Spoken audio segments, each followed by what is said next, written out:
What's up guys, it's Lydia. Have you ever compared translucent and transparent bags, both of which allow you to see the product through the bag material? So how are they different? Let's look at the samples together. This one is translucent and this one is transparent. First of all, they can all be seen through.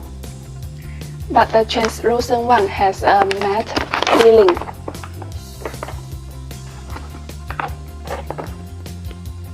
And the transparent one is completely bright glossy. We also often call matte and glossy. If the soft touch film is used to make the bag, the translucent matte effect will be stronger. If you have any other questions, welcome to let me know. Thank you for watching. Bye!